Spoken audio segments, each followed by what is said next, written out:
How does it feel? Trace. I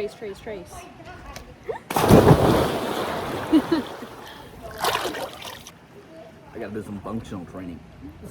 You thought your function was to be jacked. It is. But the second I land, my knees like fucking scream. Or we could do a little What? trades. You want to switcheroo? A little glasses action for a kiss. Win-win for me. Lose for me. Hey! Win-lose for me. So today we are going to be talking about how we went from bickering, arguing, and constantly being down each other's throats to actual having constructive communication and a loving, trusting, healthy, communicative relationship. Yeah. Wouldn't you agree? I agree. And it's not even down each other's throats in the sexual way. Although it was like that too. In the bitching way. We started. That's nice. Is this shit waterproof? Yeah, it should be. Well, it's still recording, so. I feel like our relationship started kind of like we didn't even really have a dating or a talking phase. Wouldn't you agree? So I see what you mean, like there was no talking phase. And there wasn't like a hanging out, like let's hang out. Like it wasn't really like that. We went on some dates. But do you think being co-workers influences that? Definitely. Right. Because again, we spent a lot more time together. Right. So I guess us at work is the talking phase. I guess. Yeah. But I'm saying that only lasted like a couple months, right? And then you slept over one night, and then we were just like together since. Practically married ever since. Yeah. And at the time I was living at my sister's house. He was living at his mom's house, and so we would spend half the week at my sister's house. Then we would pack up all our stuff, all our groceries, our clothes, everything, and then we would go spend half the week at his house. Yeah. We did that for over a year. But it caused it did cause a lot of bickering, I would say, and some tension, especially in the beginning. Like I wouldn't say we were bickering and arguing. I wouldn't say we were bickering and arguing all the time, but it definitely caused a lot of conflict, and we didn't have the communication skills that we do now. Definitely. But you think it was because of the moving itself? No, of course not. It was because we had a lack of communication, a lack of honesty, you know? Yeah. And I think that me and you are both like the type of people that I don't think it was lack of honesty. I think it just comes down to communication. There's a difference between honesty and transparency, though. Like, I can be honest with you and say, like, I'm in a bad mood, but transparency is, babe, like, you did this and it made me feel this way, and that's why I have a bad attitude and I'm struggling with how to navigate it mentally right now. So lack of transparency. Yeah. Okay. I think we were always honest. Yes. Yeah. Okay. Lack of transparency and awareness of our own emotions in order to be able to communicate them. Definitely. Right? We do not have the emotional awareness. We didn't have the emotional awareness that we do now. Definitely not. So... yeah. And I just remember just like bickering over little things, or something would bother me, but I didn't feel like and it was my own fault. It wasn't because I couldn't be honest with you. It's because I couldn't be honest with myself. So I didn't want to like, for example, I remember there was a couple times like at the gym, right? And you'd be training somebody and I would just get like a weird feeling from it, like a jealousy, right? And then I'd feel weird telling you about it. And then it would just create this weird rift of tension in between us. I do remember those. You know? Yes. Or on both sides. Yeah, on both sides.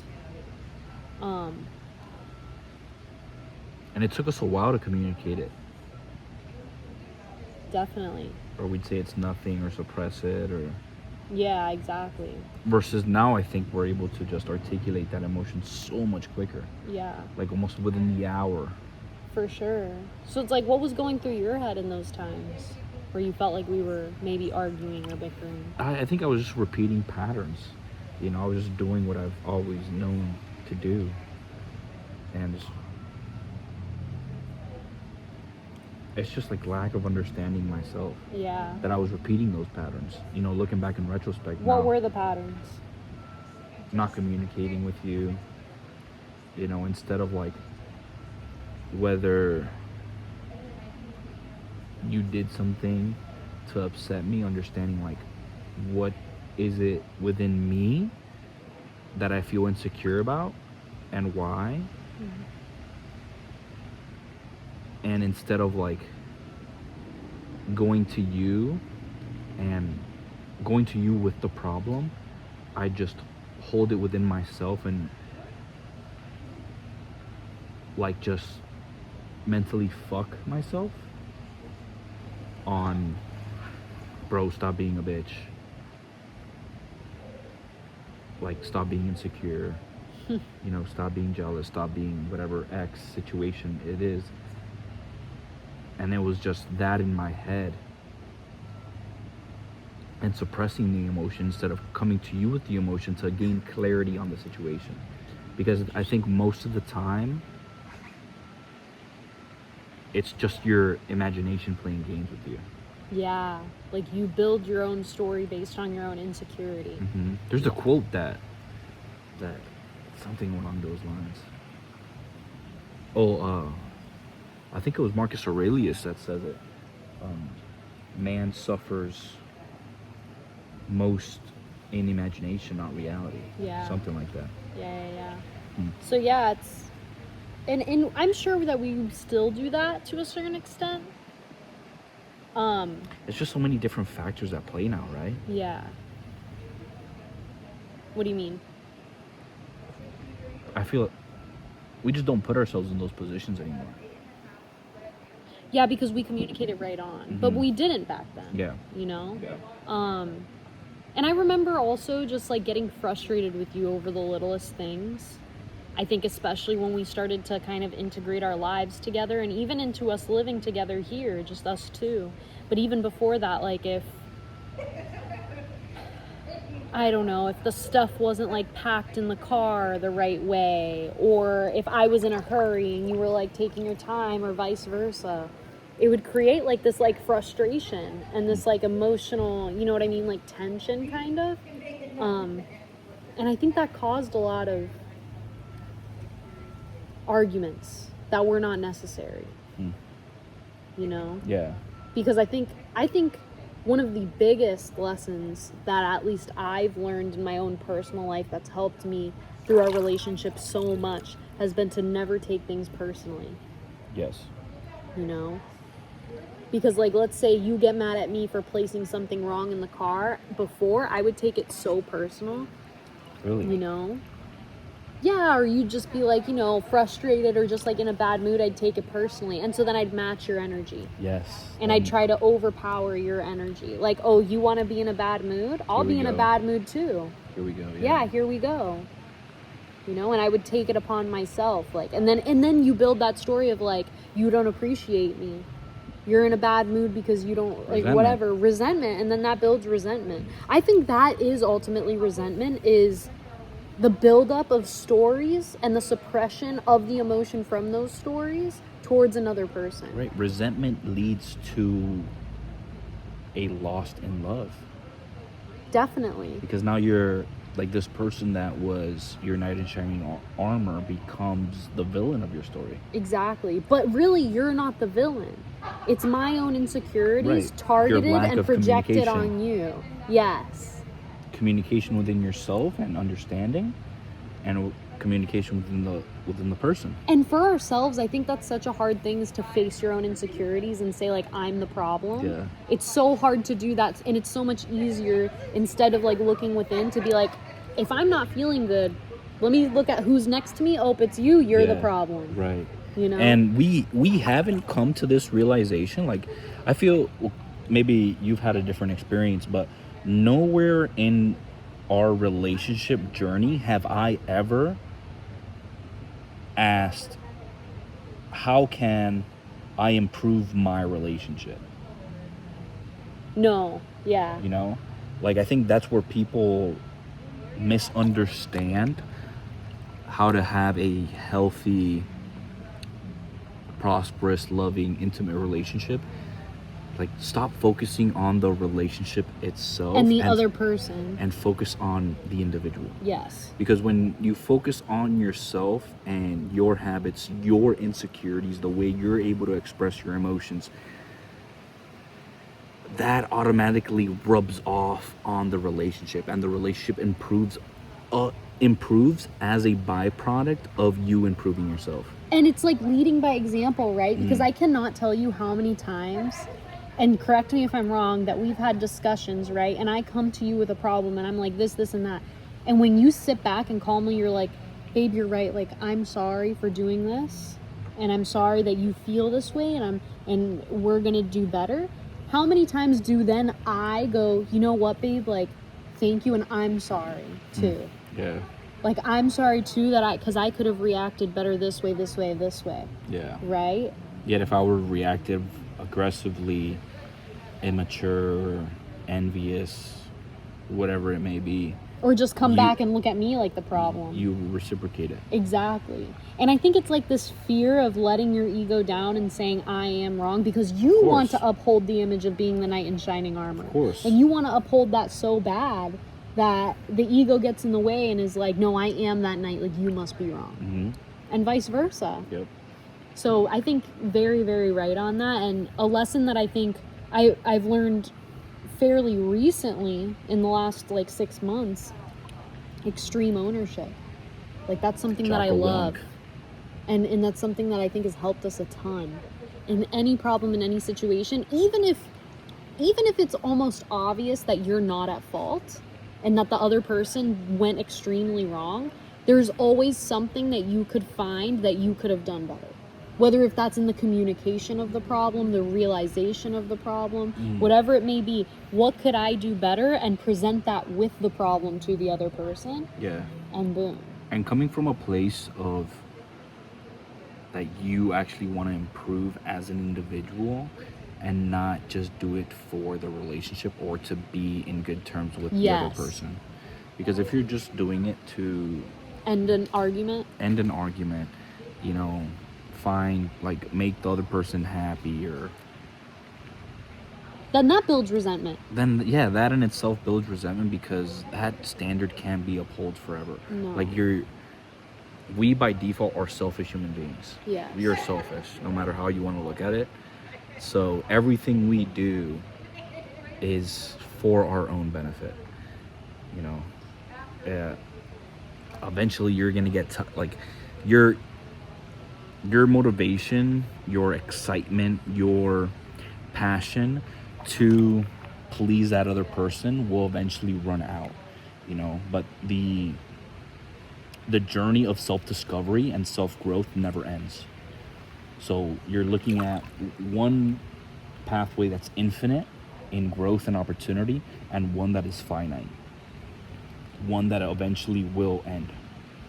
Yeah, because if I'm constantly like, yeah, you're right, I'm sorry, yeah, you're right, I'm sorry, the solution's never solved, or the problem is never solved. There is no solution to that. Yeah. You know, and you're just diminishing the relationship even more by doing that. And that goes into the topic of, I think, one of the biggest things that changed the entire trajectory of how we handle problems is not giving up on a conversation.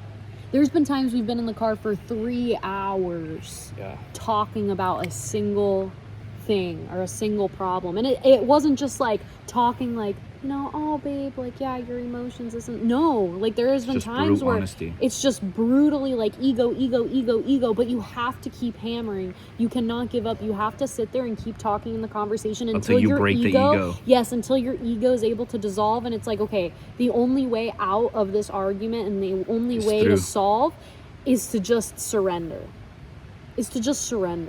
And say, you know what, we're both at fault here.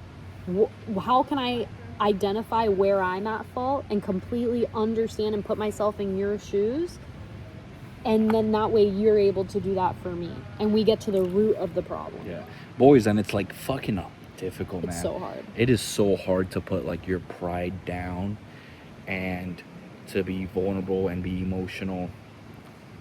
And I'm not once have, well, I've cried, but I've cried not in conflicts. Mm-mm. I've cried just due to like other circumstances, but in terms of like conflicts and arguments,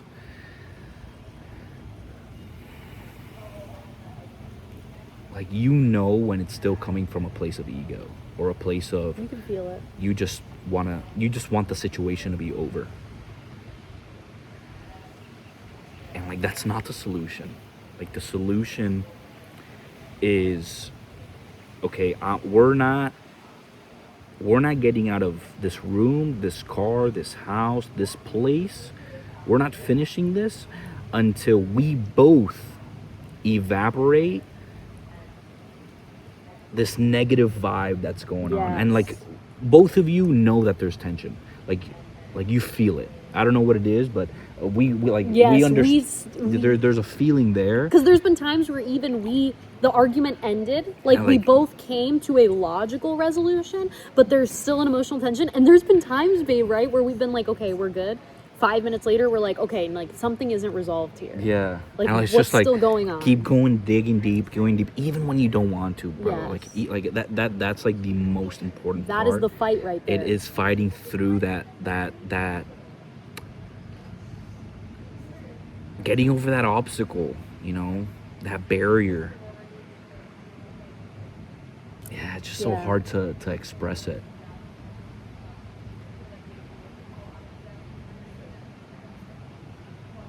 Yeah, that emotional barrier that's still up, because you can resolve an argument logically. Definitely. You took my sourdough, I'm upset about it, you won't do it again. Okay, but why do I still feel this tension towards you and this anger towards you? That's something that needs to be talked about.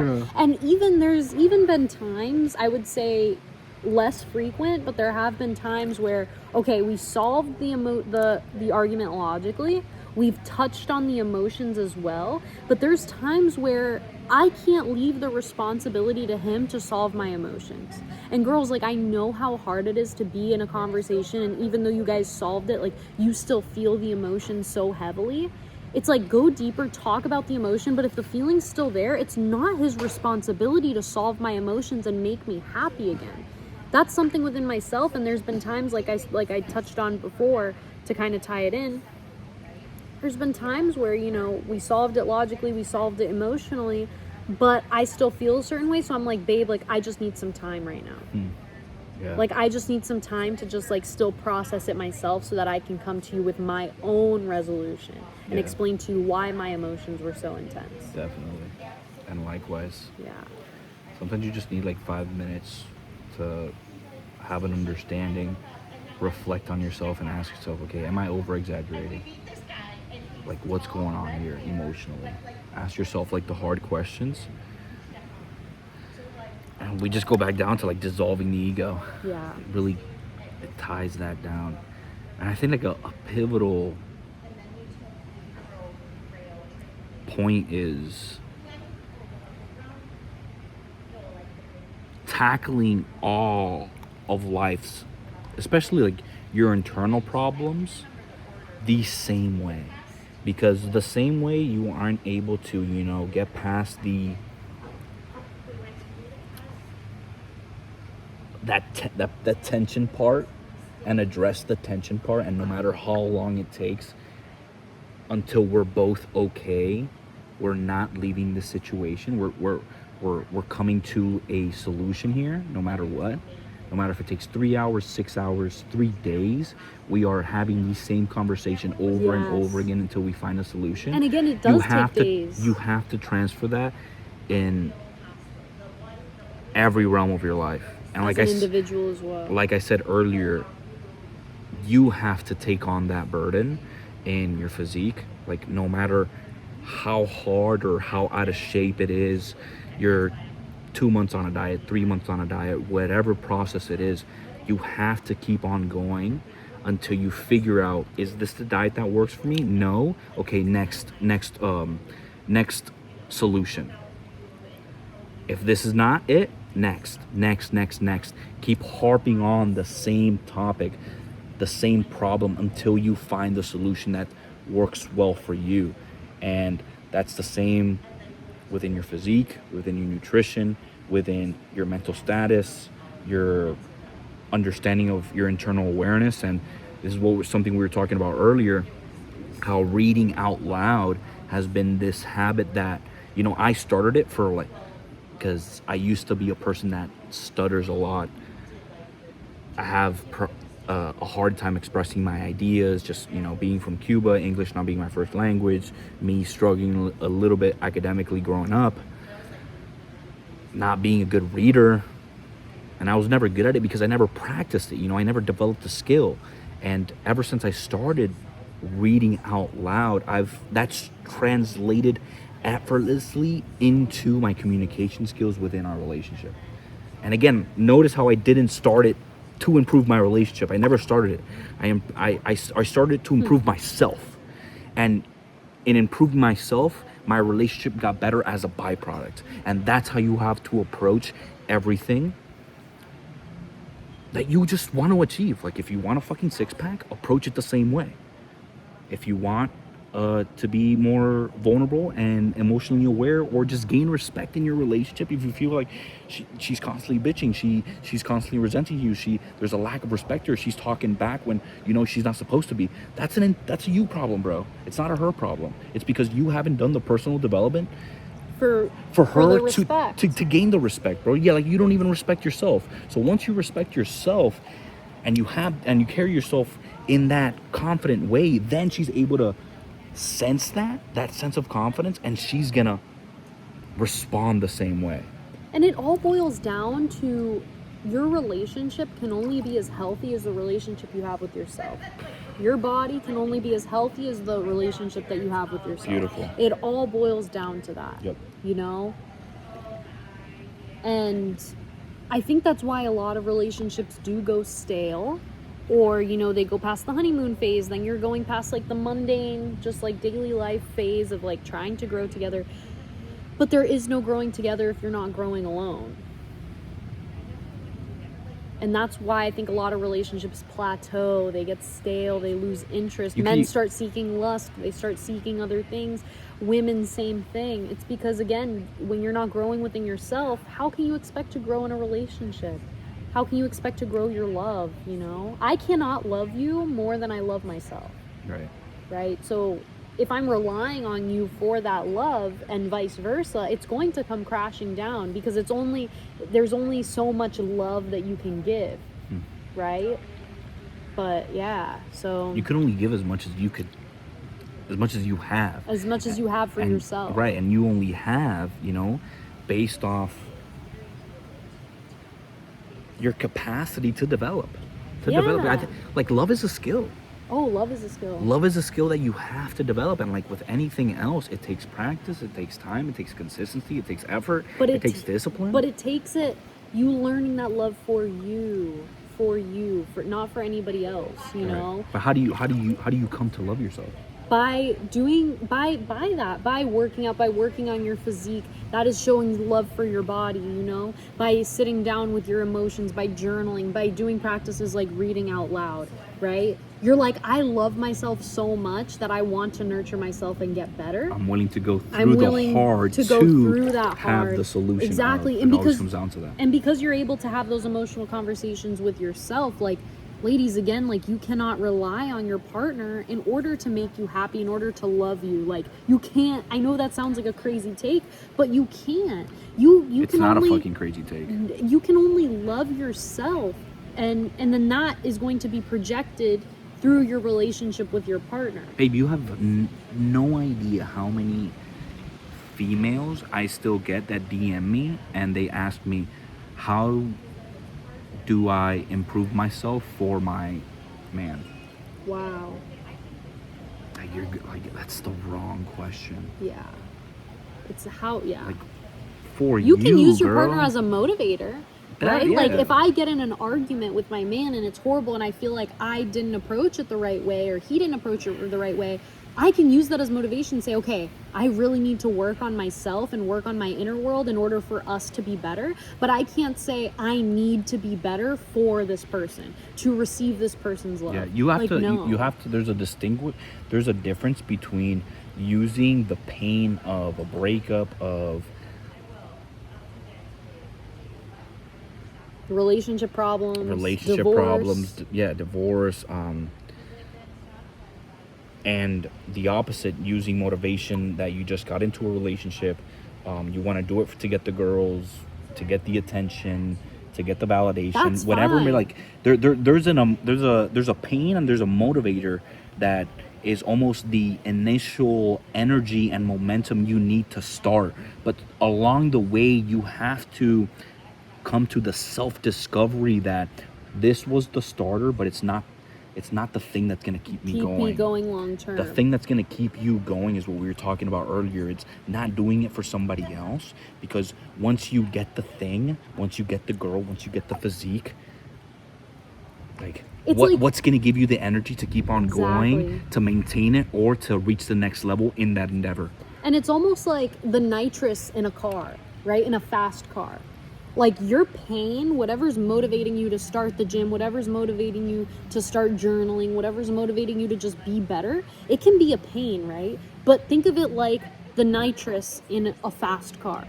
It's only going to boost you so far before that nitrous runs out, but you need to make sure that you're showing love to the engine, that you're buying good gas in order to keep it up, that the rims and the tires are up to maintenance in order to be able to keep it long term. And when you focus on the actual mechanics of the car, again, the nitrous is going to boost you, and then the mechanics are what's going to keep you going at a fast-paced long term. Yeah, and it ain't the same putting nitrous on a Prius than it is on a Ferrari. Exactly. Right, you could put fucking nitrous on a Prius, it could go, but it's never going to beat a Ferrari even on eco mode. Yes. You get what I'm saying? So understand that the better car that you drive, which is your internal system, which the is better, your individuality. The better you're able to upgrade yourself and become a Ferrari in your physique, in your mentality, in the way you carry yourself, and even like spirituality. I mean, you grow enough to become a Ferrari. Imagine adding nitrous to that. Fuck, dude. Yeah. Like, but again, that's not, you don't just get a Ferrari, right? Right. Like it's work. you have you start to as sit, a Prius. You have to sit, you have to learn about it, and you have to figure out how to make the money in order to afford a Ferrari, and then what it takes to upkeep it, and then finding the right service mechanic, right? It takes pain and it takes time. I think the difference with us, it's like we're coming up on 2 years right now. And the amount of people who told us like, oh, after the 2-year mark, like then that's when things start flowing. I feel like we've been flowing already, for a little bit. But if it wasn't for those 3-hour long conversations, those 3 days on the same topic, crying and being vulnerable and letting that ego down, if it wasn't for all those things, like we wouldn't be in the Ferrari. 100%. And another thing to touch on is you have to understand that there's coffee in this cup, right? In order for me to wash this cup and put water in it, I have to understand that I'm gonna put water in this initially in order to cleanse it, and what's gonna happen? Coffee's gonna come out because there's coffee in it already. And you have to imagine the coffee as all the insecurities, reoccurring patterns, the trauma that you have built from past relationships, past experiences, just what you've programmed your whole life, right? That's the coffee that's in here. When I pour the water, the coffee's gonna come out first, right? All these negative emotions are gonna come out. And it's not until you give this cup a couple of rinses that you're finally gonna see water in it. You first have to clean. The water's gonna be clear. Right. You first have to clean the coffee out of it.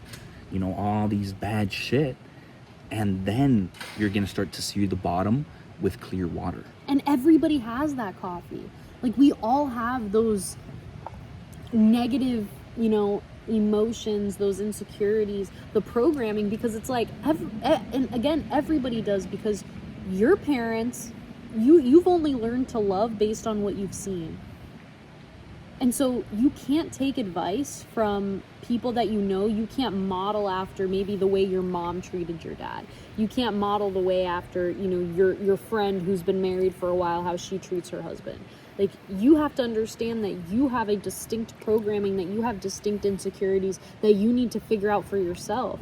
Because there were so many times where I would look at other couples and maybe compare, right? Be like, oh, well, he's taking her out here all the time, or he's buying her this, or look at the way that he talks to her, treats to her, And again, it's, you can't model after people. You can, never the know what's answer going is under within the you. hood. Exactly. You never know. But that comparison, right, is an insight into what you need to work towards. If you want him to buy you flowers more and take you out more, that's a you problem. Why aren't you showing up as the version of yourself that why aren't you showing up as the version of yourself that deserves those things already? Mm-hmm. You know, and that's something that I had to deal with too. It was comparison in relationships. Like, and I think that's something that a lot of women struggle with is we see Instagram and we just think that that's how it should be all the time, and that we just want to wake up to flowers and a Bahamas vacation every day, and that, you know, the man, he should be working for me and he should be doing all these things for me. Girl, what are you doing for him? How are you showing up to be the best version that's supportive, that's motivating him to be the best version of himself? Like, I can't tell you how many times, like, we were broke, had nothing, I hadn't seen flowers in months, and, like, obviously that resentment was there, but no matter what, like, I still stayed in those hard situations, and I looked at him and I was like, we got this. Like, we can do this. You know, you have to have so much faith in your partner that you guys are going to make it and that he is going to provide and be all those things, that you're able to pour life into him, to speak life into him. And if you don't see him being that person, he's not the one for you. Right. Like, if you don't even have the vision of the potential of who he could be, he's not the one. He's not the one, babe. Find somebody that you do see the potential with and that you see yourself being able to grow with and to push. Yeah. You know? Because, sorry to burst your bubble, but all relationships are transactional. Yes.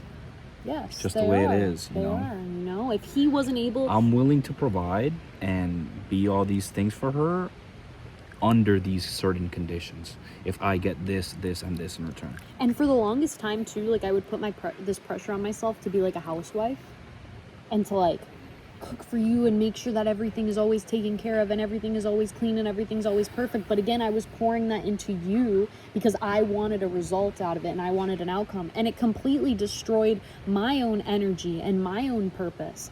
And it wasn't until I started to do that emotional journal work, you know, where I started to realize, like, me doing all these things and being a housewife, it's not making me feminine. Like, those things don't make you feminine and don't guarantee you that soft feminine life. Like, femininity is an energy, and now I do those things, and I cook for him, and I clean, not for him, but because I want to, because I enjoy to do those things. But it was because I actually learned how to reset my nervous system, how to actually calm down and be able to trust him to provide, and for me to be able to have the trust to be able to spend my time doing those things because I want to and I love to, not because I'm trying to get an outcome out of it. That's a wrap. I think we could call it there. That's a wrap. But yeah, like, more of the story is put yourself first and trust in your Yeah. partner. Go through the pain, go through the hard. You know, if you found somebody that's true, that you believe is truly worth sticking by, not out of fear, not because you're scared of losing them, but because you truly see a vision with them and you see their potential, do the hard shit. Do it for yourself, you know? Get to learn yourself, your emotions. Think, how can I show up responsibly and in ownership in this relationship? And growth is a byproduct of that. of the relationship. Yeah. Of the relationship and of your relationship with yourself over anything. Yeah. My my wrap up would be, like, stop thinking about how you can improve the relationship, how you could be, like, the man for her on this fucking knight in shining armor and all this shit. Like, bro, just, how can you be the man that the little version of you thought you could be? Right? The same way you wanted to be a superhero for yourself and have the muscles and, you know, have others admire you, should be the same way that she does, you know. But that only comes with the work that you put for yourself. Hold on, I have to pee. And your trust for her will only go as far as your trust with yourself and your commitment to your own word. if you can't even stick to your commitments and your word, why the fuck would she? And why would you trust her? I think it just comes down to that. Are you peeing next to me? No. Oh, I okay. already peed. I just want to be next to you. But yeah, personal fucking growth. It just comes down to that. Everything else follows. And everything else is just a byproduct of it.